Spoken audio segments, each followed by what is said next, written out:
Hello, I'm a nostalgia critic. I remember it so you don't have to. This is a tale about the ship of dreams, about a young boy and a young girl who fall in love but are torn apart by their social class.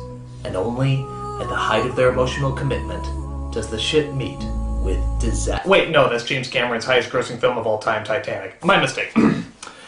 This is a tale about a ship of dreams, about a young boy and a young girl who fall in love but are torn apart by their social class, and only at the height of their emotional commitment does the ship meet with disaster.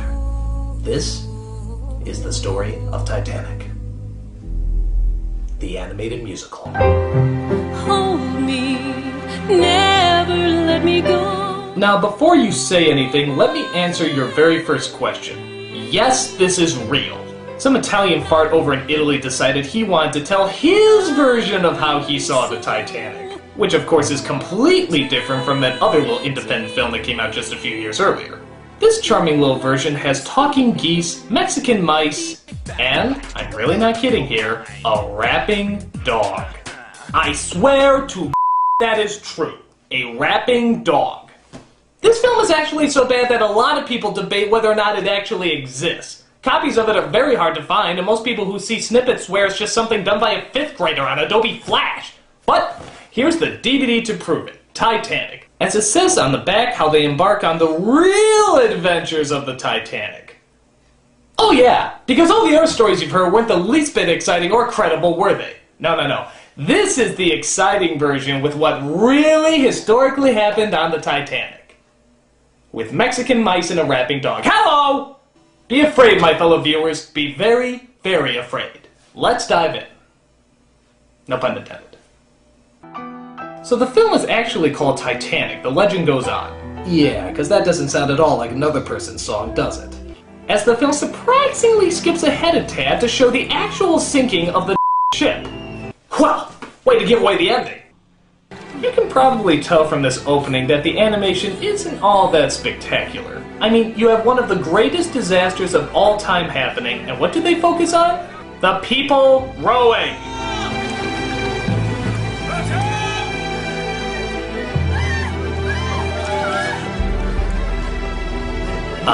You know there's an awe-inspiring cataclysm of death to your right, don't you? Really? We're just gonna focus on the rowing here? Why do I get the feeling if this director saw the Hindenburg disaster, he'd probably take a picture of some pretty flowers? So my first thought was, maybe the movie was so bad that it decided to fast forward to the end and just skip the whole thing. But nope. The story is actually told in flashback. Again, very original. As we see our main character named Angelica, who is forced to be a servant to her evil stepmother and 2 selfish stepsisters. Gee, does that sound familiar? Stop moping over that picture. You're never going to find your precious mother. Your precious mother! You're wrong. I will find her, and my father too. I'll find them both. Well, enough of that scene, I guess. This film's really on the move, apparently. As we jump to the boarding of the infamous ship Titanic. And from the look of half the passengers, you'd swear it was Noah's Ark, boarding 2 of every lamest animal, especially the racially insensitive ones. We've been on tour, senor, and cannot wait to get home, muchachos? I'm sinking Gonzales, the fastest drowning mouse in all of Mexico! So we see Angelica with her evil step-family as she holds hope that one day she'll find her long-lost mother. Maybe even, I don't know, on the stinking ship. You didn't pack our clothes properly, you clumsy girl. Pick up those bits of broken china at once. What the They actually break stuff for her to pick up? We then cut to a family of mice unpacking down below. When did this movie turn into an American fail? How about if she comes to our party, Mama? We are having one, aren't we? I can't decide on my accent, Mama. Is it Italian, Mexican, French? We'll talk to Fritz about her. Just the snack. Well, wait, who are they? Wait, huh? What? Who? Hey, what? If it hadn't been for you, I would be now... What just happened? Is this movie on speed? I would be now in someone else's digestion. You know there's something you should know, so I'm gonna tell you so. Oh, this is it. Working all day, now it's time to unwind. Kick back, relax, Wait, take a look. wait. If we're gonna go through this, I want to be prepared. Alright, continue. I'll be busting the moves and I'll be busting the rhymes. We'll be busting up laughing cause it's party time. Wait! Sorry, this isn't gonna do it. Okay. Party time, it's party time. Everybody's feeling fine cause it's party time. Wait! Sorry, I need something a little bit more potent.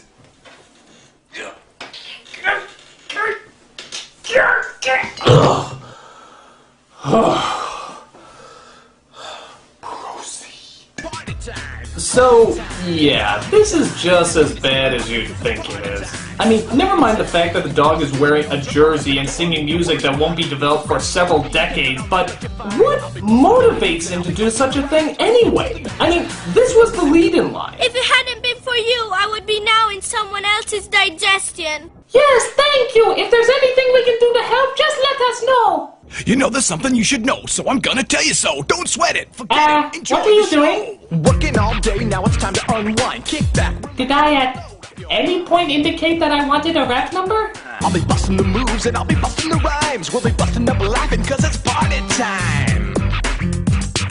Everybody's feeling fine cause it's party time. Party time, it's party time. Everybody's feeling fine cause it's party time. Party time. I'm beginning to regret you saving me. I mean, forget the ship. This is the major disaster the film was building up to. Even if this was meant to be done in modern times, it still would fall flat on its. Hey kids, just remember, this Friday is the release of Doggy Dog's latest single, Kibbles and Hey, if it's good enough to play on a ship where the majority of passengers die, it's good enough for your 5-year-old any day. So, if you're actually dumb enough to stay after that scene, we find there's a subplot about two thieves who looks like they're being led by B. Arthur's crazy aunt. They're being followed by a detective who's apparently been hunting them for quite some time. Special Detective Sam Bradbury. Sam to my friends, a threat to my enemies. Detective, really? I'd never be able to tell. By those clothes, I thought you'd be a plumber. So the thieves try to get this one woman's jewels, but are constantly thwarted by a dog who I swear was voiced by Sam Elliott. If I don't land her the right company, we're both gonna hit hard times. I'm talking about the dude here. They try again later, though, to sneak into the woman's room and rob her blind. Leave the old bag to me. What?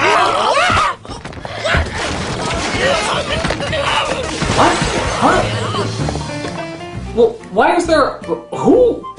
Wait, what? Where did... Who? Wait, what? Huh? What is going on? Can this movie just pick a scene and develop it? It's like a comedy of errors, except they forgot to tell us what the errors are. After that, we jump to yet another subplot about a rich teenage boy named William, who's traveling with his... You mustn't dwell on her, Nanny. Nanny?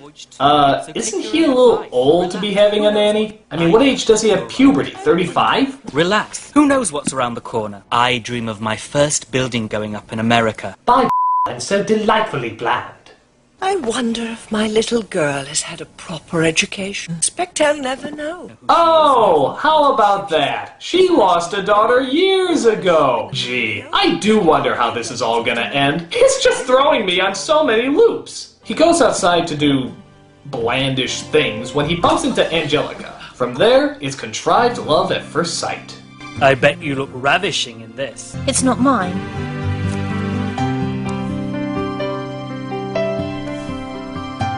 I'm so spontaneously attracted to you. You're the only person on this ship that has more lip collagen than I have.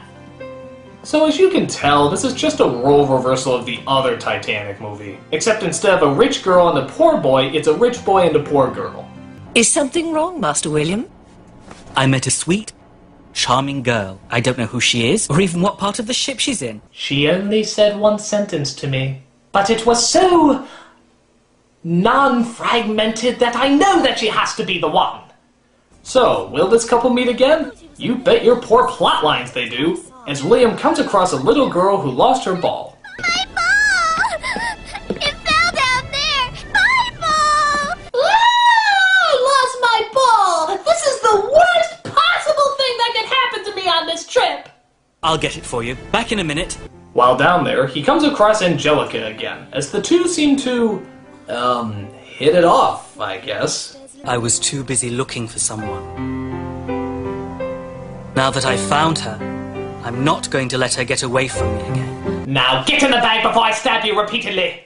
So, even though they share a whopping 7 sentences with each other, they know they are destined for one another. William asks if he'll see her at the reception that night. But there's one tiny problem. Angelica has nothing to wear. Luckily, one of the passengers has an outfit for her to borrow. Just like that other movie! I haven't worn this since my poor Francis took me to the opera for the first and last time. I'm lying, of course. I stole it.